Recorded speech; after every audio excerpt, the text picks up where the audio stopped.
The Giver by Lois Lowry. Chapter 19. Jonas glanced at the clock. There was so much work to be done, always, that he and the Giver seldom simply sat and talked, the way they just had.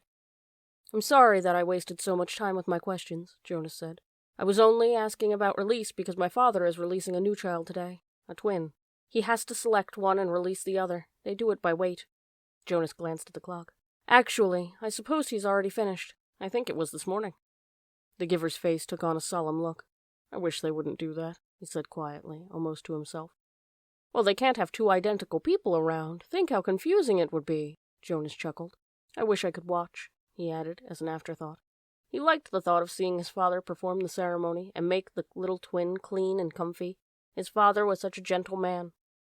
"You can watch," the Giver said. "No," Jonas told him. "They never let children watch. It's very private." "Jonas," the Giver told him, "I know that you read your training instructions very carefully. Don't you remember that you are allowed to ask anyone anything?" Jonas nodded. "Yes, but—" "Jonas, when you and I have finished our time together, you will be the new receiver. You can read the books. You'll have the memories. You have access to everything. It's part of your training. If you want to watch a release, you have simply to ask." Jonas shrugged. "Well, maybe I will then, but it's too late for this one. I'm sure it was this morning." The Giver told him then something that he had not known. All private ceremonies are recorded. They're in the Hall of Closed Records. Do you want to see this morning's release? Jonas hesitated. He was afraid that his father wouldn't like it, if he watched something so private. "I think you should," the Giver told him firmly. "All right then," Jonas said. "Tell me how." The Giver rose from his chair, went to the speaker on the wall, and clicked the switch from off to on. The voice spoke immediately. "Yes, receiver. How may I help you?" "I would like to see this morning's release of the twin." "One moment, receiver. Thank you for your instructions." Jonas watched the video screen above the row of switches. Its blank face began to flicker with a zigzag line. Then some numbers appeared, followed by the date and time. He was astonished and delighted that this was available to him, and surprised that he had not known. Suddenly, he could see a small, windowless room, empty except for a bed, a table with some equipment on it. Jonas recognized a scale. He had seen them before, when he'd been doing volunteer hours at the nurturing center, and a cupboard. He could see pale carpeting on the floor. "It's just an ordinary room," he commented. "I thought maybe they'd have it in the auditorium, so that everybody could come. All the old go to ceremonies of release. But I suppose that when it's just a newborn, they don't." "Shh," the Giver said, his eyes on the screen. Jonas's father, wearing his nurturing uniform, entered the room, cradling a tiny new child wrapped in a soft blanket in his arms. A uniformed woman followed through the door, carrying a second new child wrapped in a similar blanket. "That's my father," Jonas found himself whispering, as if he might wake the little ones if he spoke aloud. "And the other nurturer is his assistant. She's still in training, but she'll be finished soon." The two nurturers unwrapped the blankets and laid the identical newborns on the bed. They were naked. Jonas could see that they were males. He watched, fascinated, as his father gently lifted one and then the other to the scale and weighed them. He heard his father laugh. "Good," his father said to the woman. "I thought for a moment they might be exactly the same. Then we'd have a problem. But this one," he handed one after rewrapping it to his assistant, "is 6 pounds even. So you can clean him up and dress him and take him over to the center." The woman took the new child and left through the door she had entered. Jonas watched as his father bent over the squirming new child on the bed. "And you, little guy, you're only 5 pounds 10 ounces. A shrimp." "That's the special voice he uses with Gabriel," Jonas remarked, smiling. "Watch," the Giver said. "Now he cleans him up and makes him comfy," Jonas told him. "He told me." "Be quiet, Jonas," the Giver commanded in a strange voice. "Watch." Obediently, Jonas concentrated on the screen, waiting for what would happen next. He was especially curious about the ceremony part. His father turned and opened the cupboard. He took out a syringe and a small bottle. Very carefully, he inserted the needle into the bottle and began to fill the syringe with a clear liquid. Jonas winced sympathetically. He had forgotten that new children had to get shots. He hated shots himself, though he knew that they were necessary. To his surprise, his father began very carefully to direct the needle into the top of the new child's forehead, puncturing the place where the fragile skin pulsed. The newborn squirmed and wailed faintly. "Why is he—" "Shh," the Giver said sharply. His father was talking, and Jonas realized that he was hearing the answer to the question he had started to ask. Still in the special voice, his father was saying, I know it hurts, little guy. But I have to use the vein, and the veins in your arms are still too teeny-weeny. He pushed the plunger very slowly, injecting the liquid into the scalp vein until the syringe was empty. All done. That wasn't so bad, was it? Jonas heard his father say cheerfully. He turned aside and dropped the syringe into the waste receptacle. Now he cleans him up and makes him comfy, Jonas said to himself, aware that the giver didn't want to talk during the little ceremony. As he continued to watch, the new child, no longer crying, moved his arms and legs in a jerking motion. Then he went limp. His head fell to the side, his eyes half open. Then he was still. With an odd, shocked feeling, Jonas recognized the gestures and postures and expression. They were familiar. He had seen them before, but he couldn't remember where. Jonas stared at the screen, waiting for something to happen. But nothing did. The little twin lay motionless. His father was putting things away, folding the blanket, closing the cupboard. Once again, as he had on the playing field, he felt the choking sensation. Once again, he saw the face of the light-haired, bloodied soldier as life left his eyes. The memory came back. He killed it! My father killed it! Jonas said to himself, stunned at what he was realizing. He continued to stare at the screen numbly. His father tidied the room, then he picked up the small carton that lay waiting on the floor, set it on the bed, and lifted the limp body into it. He placed the lid on tightly. He picked up the carton and carried it to the other side of the room. He opened a small door in the wall. Jonas could see darkness behind the door. It seemed to be the same sort of chute into which trash was deposited at school. His father loaded the carton containing the body into the chute and gave it a shove. "Bye-bye, little guy," Jonas heard his father say before he left the room. The screen went blank. The giver turned to him. Quite calmly, he related, "When the speaker notified me that Rosemary had applied for release, they turned on the tape to show me the process. There she was, my last glimpse of that beautiful child, waiting. They brought in the syringe and asked her to roll up her sleeve. You suggested, Jonas, that perhaps she wasn't brave enough? I don't know about bravery, what it is, what it means. I do know that I sat here numb with horror, wretched with helplessness, and I listened as Rosemary told them that she would prefer to inject herself. Then she did so. I didn't watch. I looked away." The giver turned to him. "Well, there you are, Jonas. You were wondering about release," he said in a bitter voice. Jonas felt a ripping sensation inside him, the feeling of terrible pain clawing its way forward to emerge in a cry. Chapter 20. I won't go home. You can't make me." Jonas sobbed and shouted and pounded the bed with his fists. "Sit up, Jonas," the giver told him firmly. Jonas obeyed him. Weeping, shuddering, he sat on the edge of the bed. He would not look at the giver. "You may stay here tonight. I want to talk to you. But you must be quiet now while I notify your family unit. No one must hear you cry." Jonas looked up wildly. No one heard that little twin cry either. No one but my father. He collapsed into sobs again. The giver waited silently. Finally, Jonas was able to quiet himself, and he sat huddled, his shoulders shaking. The giver went to the wall speaker and clicked the switch to on. "Yes, receiver. How may I help you?" "Notify the new receiver's family unit that he will be staying with me tonight for additional training." "I will take care of that, sir. Thank you for your instructions," the voice said. "I will take care of that, sir. I will take care of that, sir," Jonas mimicked in a cruel, sarcastic voice. "I will do whatever you like, sir. I will kill people, sir. Old people? Small newborn people? I'd be happy to kill them, sir. Thank you for your instructions, sir. How may I help you?" He couldn't seem to stop. The giver grasped his shoulders firmly. Jonas fell silent and stared at him. "Listen to me, Jonas. They can't help it. They know nothing. You said that to me once before. I said it because it's true. It's the way they live. It's the life that was created for them. It's the same life that you would have if you had not been chosen as my successor." "But he lied to me," Jonas wept. "It's what he was told to do, and he knows nothing else. What about you? Do you lie to me too?" Jonas almost spat the question at the giver. "I am empowered to lie, but I've never lied to you." Jonas stared at him. "Release is always like that? For people who break the rules 3 times? For the old? Do they kill the old too?" "Yes, it's true." "And what about Fiona? She loves the old. She's in training to care for them. Does she know yet?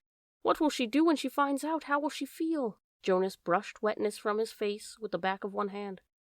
"Fiona is already being trained in the fine art of release," the giver told him. "She's very efficient at her work, your red-haired friend. Feelings are not part of the life she's learned."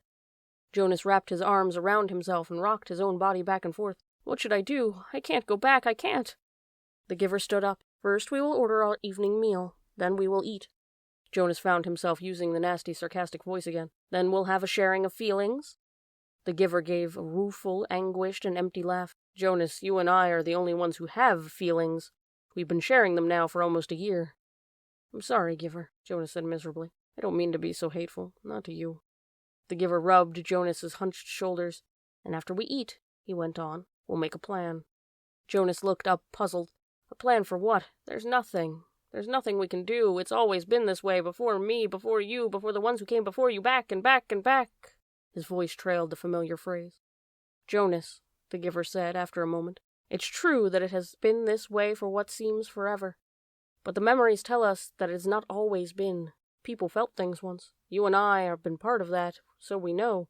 We know that they once felt things like pride and sorrow and love," Jonas added, remembering the family scene that had so affected him. "And pain," he thought again of the soldier. "The worst part of holding the memories is not the pain, it's the loneliness of it. Memories need to be shared." "I've started to share them with you," Jonas said, trying to cheer him. "That's true, and having you here with me over the past year has made me realize that things must change. For years I felt they should, but it seemed so hopeless.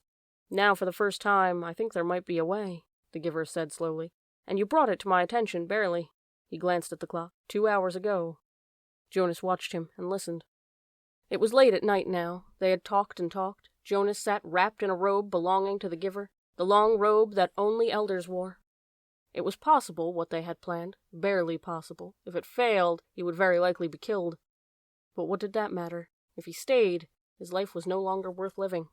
"Yes," he told the Giver, "I'll do it. I think I can do it. I'll try anyway. But I want you to come with me."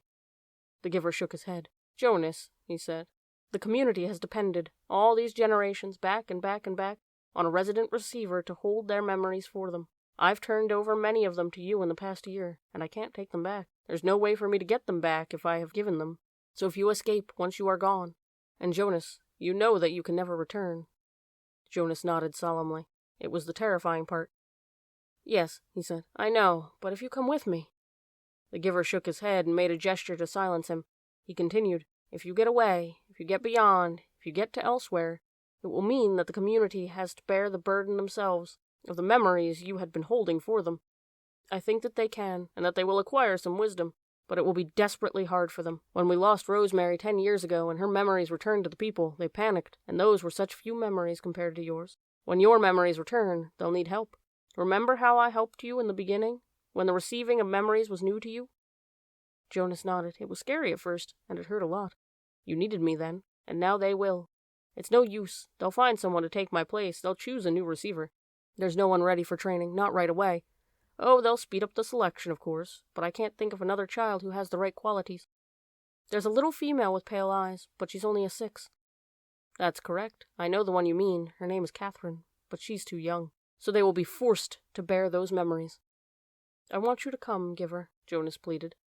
"No, I have to stay here," the Giver said firmly. "I want to, Jonas. If I go with you and together, we take away all their protection from the memories, Jonas. The community will be left with no one to help them. They'll be thrown into chaos. They'll destroy themselves. I can't go." "Giver," Jonas suggested, "you and I don't need to care about the rest of them." The Giver looked at him with a questioning smile. Jonas hung his head. Of course they needed to care. It was the meaning of everything. "And in that case, Jonas," the Giver sighed, "I wouldn't make it. I'm very weakened now. Do you know that I no longer see colors?" Jonas's heart broke. He reached for the Giver's hand. "You have the colors," the Giver told him, "and you have the courage. I will help you have the strength." "A year ago," Jonas reminded him, "when I had just become 12, when I began to see the first color, you told me that the beginning had been different for you, but that I wouldn't understand." The Giver brightened. "That's true. And do you know, Jonas, that with all your knowledge now, with all your memories, with all you've learned, still you won't understand? Because I've been a little selfish. I haven't given any of it to you. I wanted to keep it for myself to the last." "Keep what?" "When I was a boy, younger than you, it began to come to me. It wasn't the seeing beyond for me. It was different. For me, it was hearing beyond." Jonas frowned, trying to figure that out. "What did you hear?" he asked. "Music," the Giver said, smiling. "I began to hear something truly remarkable. It is called music. I'll give you some before I go." Jonas shook his head emphatically. "No, Giver," he said. "I want you to keep that. To have that with you when I'm gone." Jonas went home the next morning, cheerfully greeted his parents, and lied easily about what a busy, pleasant night he had had. His father smiled and lied easily too. about his busy and pleasant day the day before. Throughout the school day, as he did his lessons, Jonas went over the plan in his head. It seemed startlingly simple. Jonas and the Giver had gone over it and over it, late into the night hours. For the next 2 weeks, as the time for the December ceremony approached, Giver would transfer every memory of courage and strength that he could to Jonas. He would need those to help him find the elsewhere that they were both sure existed. They knew it would be a very difficult journey. Then, in the middle of the night before the ceremony, Jonas would secretly leave his dwelling. This was probably the most dangerous part, because it was a violation of a major rule for any citizen not on official business to leave a dwelling at night. "I'll leave at midnight," Jonas said. "The food collectors will be done picking up the evening meal remains by then, and the path maintenance crews don't start their work that early, so there won't be anyone to see me, unless, of course, someone is out on emergency business." "I don't know what you should do if you are seen, Jonas," the Giver had said. "I have memories, of course, of all kinds of escapes, people fleeing from terrible things throughout history. But every situation is individual. There is no memory of one like this." "I'll be careful," Jonas said. "No one will see me. As receiver in training, you're held in very high respect already, so I think you won't be questioned very forcefully. I'd just say I was on some important errand for the receiver. I'd say it was all your fault that I was out after hours," Jonas teased. They both laughed a little nervously, but Jonas was certain that he could slip away unseen from his house, carrying an extra set of clothes. Silently, he would take his bicycle to the riverbank and leave it there, hidden in bushes, with the clothing folded beside it. Then he would make his way through the darkness, on foot, silently to the annex. "There's no nighttime attendant," the Giver explained. "I'll leave the door unlocked. You simply slip into the room. I'll be waiting for you." His parents would discover, when they woke, that he was gone. They would also find a cheerful note from Jonas on the bed, telling them that he was going for an early morning ride along the river, that he would be back for the ceremony. His parents would be irritated, but not alarmed. They would think him inconsiderate, and they would plan to chastise him later. They would wait with mounting anger for him. Finally, they would be forced to go, taking Lily to the ceremony without him. "They won't say anything to anyone, though," Jonas said, quite certain. "They won't call attention to my rudeness, because it would reflect on their parenting. And anyway, everyone is so involved in the ceremony that they probably won't notice that I'm not there. Now that I'm a 12 and in training, I don't have to sit with my age group anymore, so Asher will think I'm with my parents, or with you. And your parents will assume you're with Asher or with me. It will take everyone a while to realize I'm not there at all. And you and I will be long on our way by then." In the early morning, the Giver would order a vehicle and drivers from the speaker. He visited the other communities frequently, meeting with their elders. His responsibilities extended over all the surrounding areas, so this would not be an unusual undertaking. Ordinarily, the Giver did not attend the December ceremony. Last year he had been present because of the occasion of Jonas's election, in which he was so involved. But his life was usually quite separate from that of the community. No one would comment on his absence, or on the fact that he had chosen this day to be away. When the driver and vehicle arrived, the Giver would send the driver on some brief errand. During his absence, the Giver would help Jonas hide in the storage area of the vehicle. He would have with him a bundle of food which the Giver would save from his own meals during the next 2 weeks.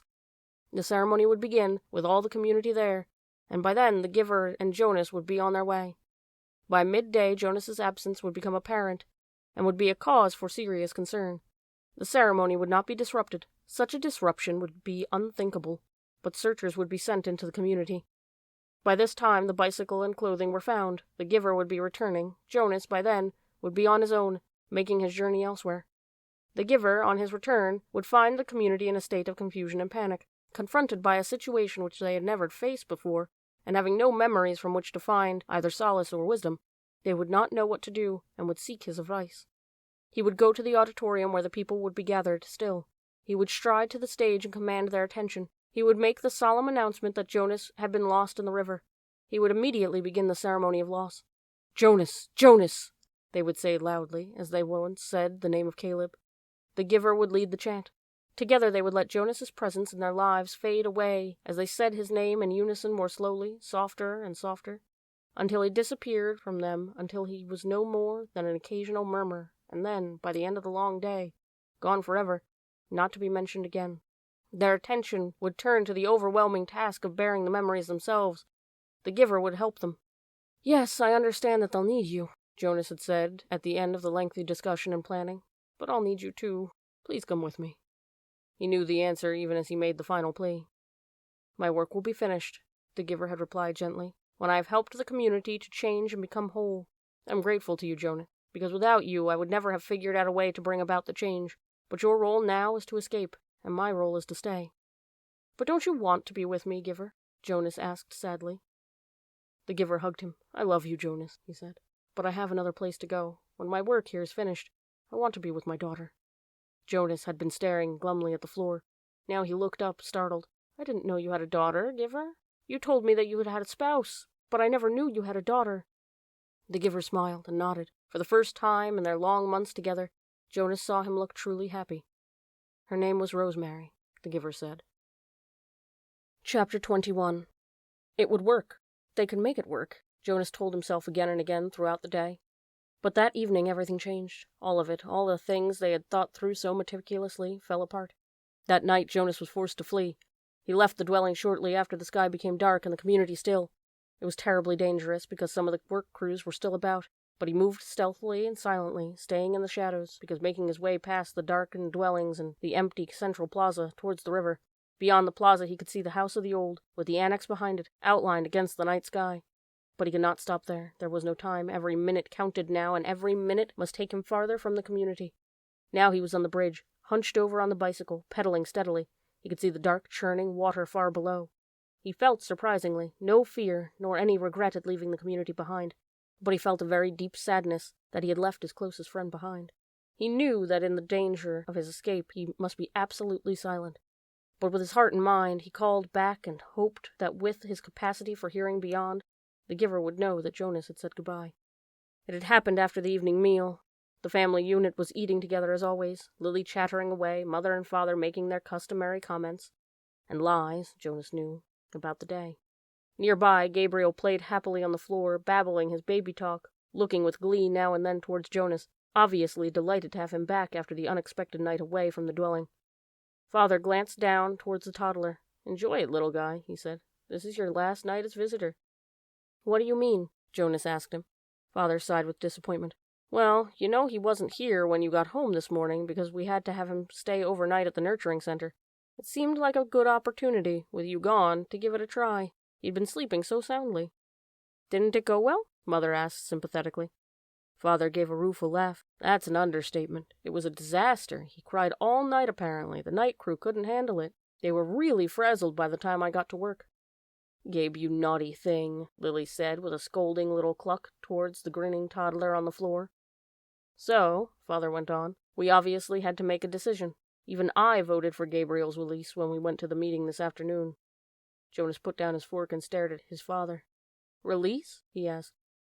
Father nodded. "We certainly gave it our best try, didn't we?" "Yes, we did," Mother agreed emphatically. Lily nodded in agreement, too. Jonas worked at keeping his voice absolutely calm. "When?" he asked. "When will he be released?" "First thing tomorrow morning. We have to start our preparations for the naming ceremony, so we thought we'd get this taken care of right away." "It's bye-bye for you, Gabe, in the morning," Father had said in his sweet sing-song voice.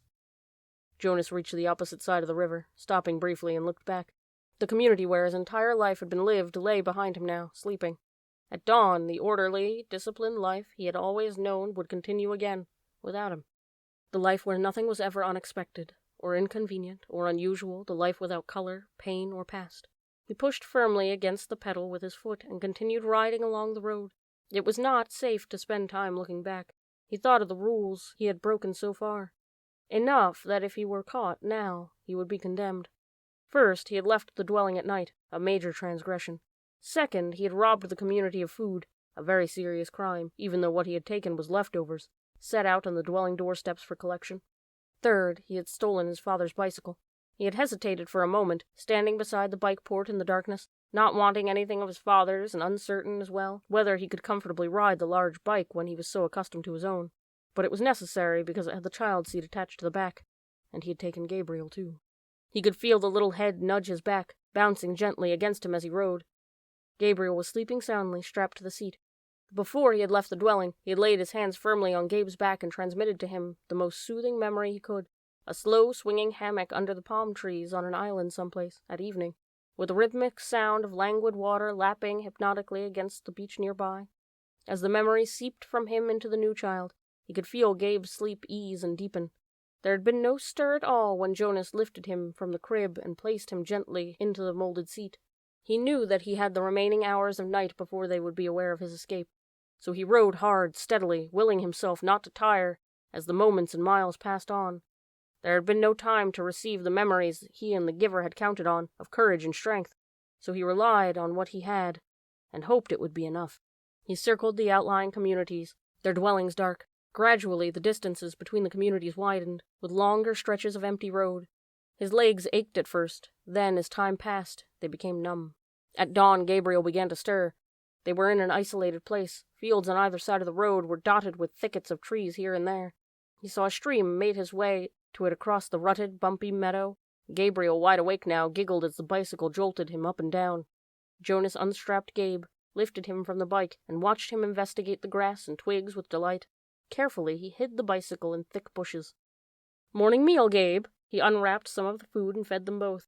Then he filled the cup he had brought with water from the stream and held it for Gabriel to drink.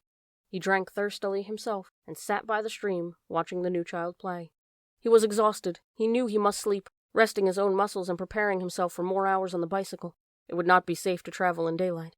They would come looking for him soon. He found a place deeply hidden in the trees, took the new child there and lay down, holding Gabriel in his arms. Gabe struggled cheerfully as if it were a wrestling game, the kind they had played back in the dwelling, with tickles and laughter. "Sorry, Gabe," Jonas told him. "I know it's morning, and I know you just woke up, but we have to sleep now." He cuddled the small body close to him and rubbed the little back. He murmured to Gabriel soothingly. Then he pressed his hands firmly and transmitted a memory of deep, contented exhaustion. Gabriel's head nodded after a moment and fell asleep on Jonas's chest. Together the fugitives slept through the first dangerous day. The most terrifying thing was the plains. By now, days had passed. Jonas no longer knew how many. The journey had become automatic. The sleep by days, hidden in underbush and trees, the finding of water, the careful division of scraps of food, augmented by what he could find in the fields, and the endless miles on the bicycle at night. His leg muscles were taut now. They ached when he settled himself to sleep, but they were stronger, and he stopped now less often to rest. Sometimes he paused and lifted Gabriel down for a brief bit of exercise, running down the road or through the field together in the dark. But always, when he returned, strapped the uncomplaining toddler into the seat again, and remounted. His legs were ready. So he had enough strength of his own, and had not needed what the giver might have provided had there been time. But when the planes came, he wished that he would have received the courage. He knew they were search planes. They flew so low that they woke him with the noise of their engines, and sometimes, looking out and up fearfully from the hiding places, he could almost see the faces of the searchers. He knew that they could not see color, that their flesh, as well as Gabriel's light golden curls, would be no more than smears of gray against the colorless foliage. But he remembered that his science and technology studies at school, that the search planes used heat-seeking devices which could identify body warmth and would hone in on two humans huddled in shrubbery.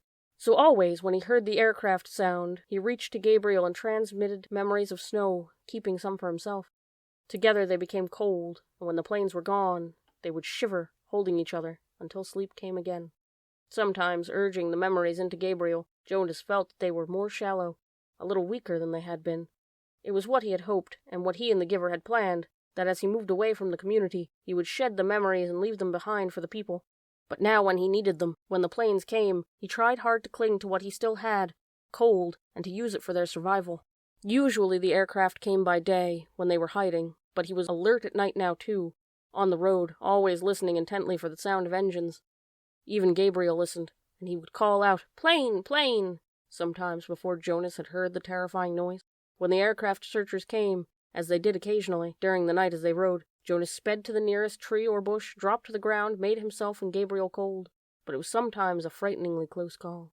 As he pedaled through the nights, through isolated landscape now, with the communities far behind and no sign of human habitation around him or ahead, he was constantly vigilant, looking for the next nearest hiding place should the sound of engines come. But the frequency of the planes diminished. They came less often and flew, when they did come, less slowly, as if the search had become haphazard or no longer hopeful. Finally, there was an entire day and night when they did not come at all. Chapter 22. Now the landscape was changing. It was a subtle change, hard to identify at first.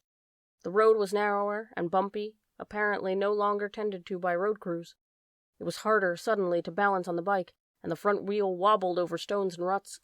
One night Jonas fell when the bike jolted to a sudden stop against a rock. He grabbed instinctively for Gabriel, and the new child, strapped tightly in his seat, was uninjured. only frightened when the bike fell to its side. But Jonas's ankle was twisted, and his knees were scraped and raw, blood seeping through his torn trousers. Painfully, he righted himself on the bike and reassured Gabe. Tentatively, he began to ride in daylight. He had forgotten the fear of the searchers, who seemed to have diminished into the past.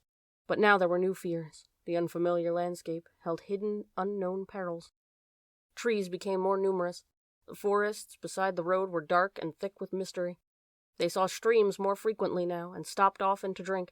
Jonas carefully washed his injured knees, wincing as he rubbed at the raw flesh. The constant ache of his swollen ankle was eased when he soaked it occasionally in the cold water that rushed through the roadside gullies. He was newly aware that Gabriel's safety depended entirely upon his own continued strength. They saw the first waterfall, and for the first time, wildlife. "Plane! Plane!" Gabriel called, and Jonas turned swiftly into the trees, though he had not seen planes in days, and he did not hear an aircraft engine now. When he stopped the bicycle in the shrubbery and turned to grab Gabe, he saw a small, chubby arm pointing towards the sky. Terrified, he looked up, but it was not a plane at all. Though he had never seen one before, he identified it from his fading memories, for the giver had given them to him often. It was a bird. Soon there were many birds along the way, soaring overhead, calling. They saw deer, and once, beside the road, looking at them curious and unafraid, a small reddish-brown creature with a thick tail, whose name Jonas did not know. He slowed the bike, and they stared at one another until the creature turned away and disappeared into the woods. All of it was new to him. After a life of sameness and predictability, he was awed by the surprises that lay beyond each curve of the road. He slowed the bike again and again to look with wonder at wildflowers, to enjoy the throaty warble of a new bird nearby, or merely to watch the way wind shifted the leaves in the trees. During his 12 years in the community, he had never felt such simple moments of exquisite happiness. But there were desperate fears building in him now as well.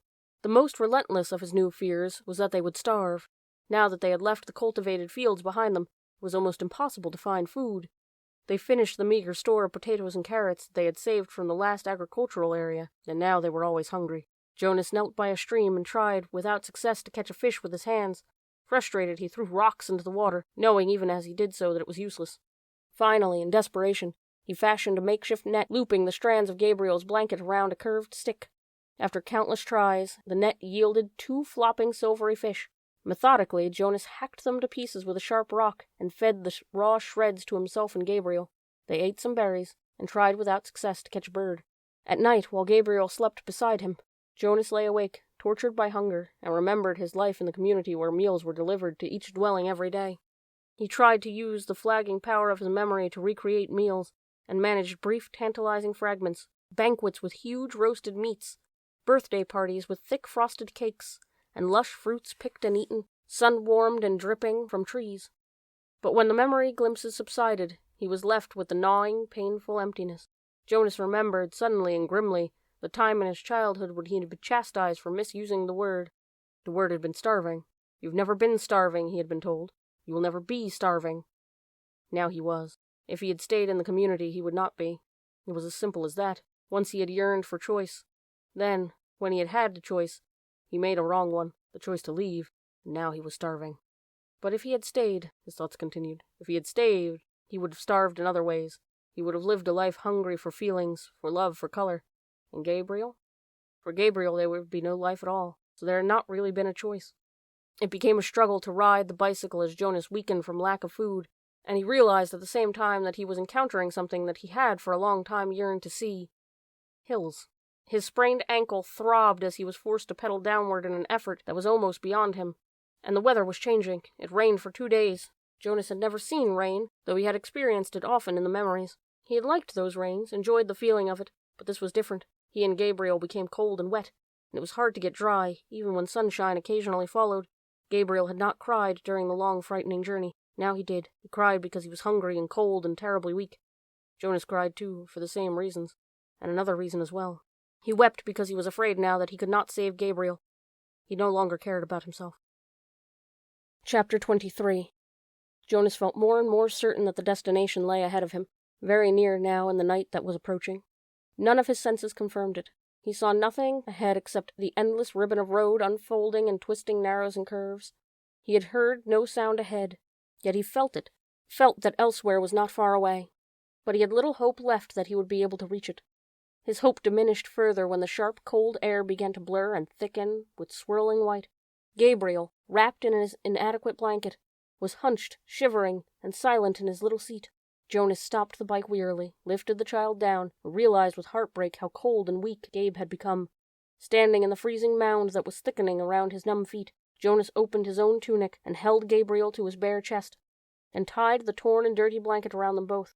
Gabriel moved feebly against him and whimpered briefly into the silence that surrounded them. Dimly, from a nearly forgotten perception as blurred as the substance itself, Jonas recalled what the whiteness was. "It's called snow, Gabe," Jonas whispered. "Snowflakes. They fall down from the sky, and they're very beautiful." There was no response from the child, who had once been so curious and alert. Jonas looked down through the dusk at the little head against his chest. Gabriel's curly hair was matted and filthy, and there were tear stains outlined in the dirt on his pale cheeks. His eyes were closed. As Jonas watched, a snowflake drifted down and was caught briefly for a moment's sparkle in the tiny fluttering eyelashes. Wearily, he remounted the bicycle. A steep hill loomed ahead. In the best of conditions, the hill would have been a difficult, demanding ride, but the now rapidly deepening of snow obscured the narrow road and made the ride impossible. His front wheel moved forward imperceptibly as he pushed the pedals with his numb, exhausted legs, but the bicycle stopped. It would not move. He got off and let it drop sideways into the snow. For a moment he thought how easy it would be to drop beside it himself, to let himself and Gabriel slide into the softness of snow, the darkness of night, the warm comfort of sleep. But he had come this far. He must try to go on. The memories had fallen behind him now, escaping from his protection to return to the people of his community. Were there any left at all? Could he hold on to the last bit of warmth? Did he still have the strength to give? Could Gabriel still receive? He pressed his hands into Gabriel's back and tried to remember sunshine. For a moment, it seemed that nothing came to him, that his power was completely gone. Then it flickered suddenly, and he felt tiny tongues of heat begin to creep across and into his frozen feet and legs. He felt his face begin to glow, with the tense cold skin of his arms and hands relax. For a fleeting second, he felt that he wanted to keep it for himself, to let himself bathe in sunlight, unburdened by anything or anyone else.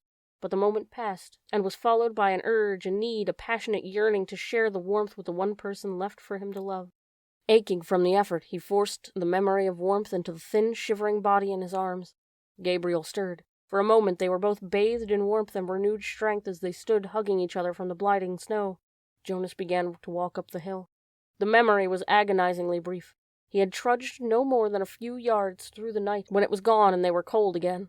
But his mind was alert now.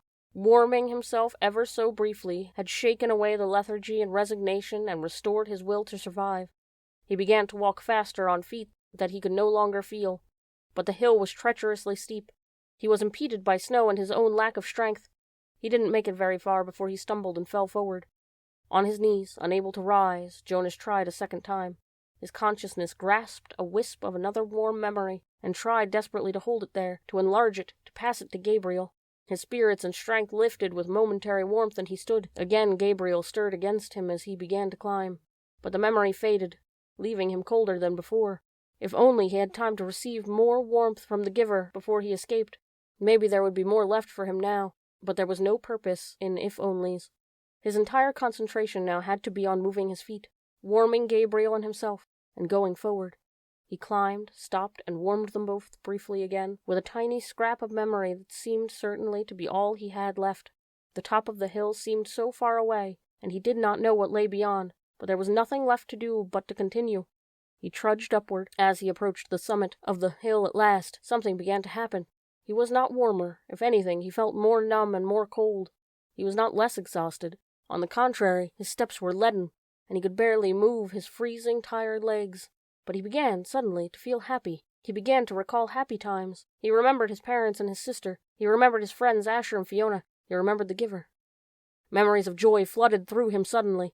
He reached the place where the hill crested, and he could feel the ground under his snow-covered feet become level. It would not be uphill anymore. "We're almost there, Gabriel," he whispered, feeling quite certain without knowing why. "I remember this place, Gabe." And it was true, but it was not a grasping of a thin and burdensome recollection. This was different. This was something that he could keep. It was a memory of his own.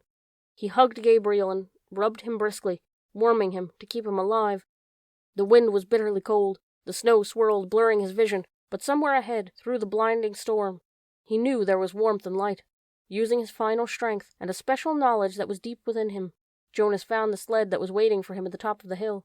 Numbly, his hands fumbled for the rope, and he settled himself on the sled and hugged Gabe close. The hill was steep, but the snow was powdery and soft, and he knew that this time there would be no ice, no fall, no pain. Inside his freezing body, his heart surged with hope. They started down. Jonas felt himself losing consciousness, and with his whole being willed himself to stay upright atop the sled, clutching Gabriel, keeping him safe. The runners sliced through the snow, and the wind whipped at his face as they sped in a straight line through the incision that seemed to lead to the final destination, the place that he had always felt was waiting, the elsewhere that held their future and their past. He forced his eyes open as they went downward, sliding, and all at once he could see lights, and he recognized them now. He knew they were shining through the windows of rooms, that they were red and blue and yellow lights that twinkled from the trees and places where families created and kept memories, where they celebrated love. Downward, faster and faster. Suddenly, he was aware with certainty and joy that below, ahead, they were waiting for him, and that they were waiting, too, for the baby. For the first time, he heard something that he knew to be music. He heard people singing. Behind him, across the vast distances of space and time, from the place he had left, he thought he had heard music, too, but perhaps it was only an echo.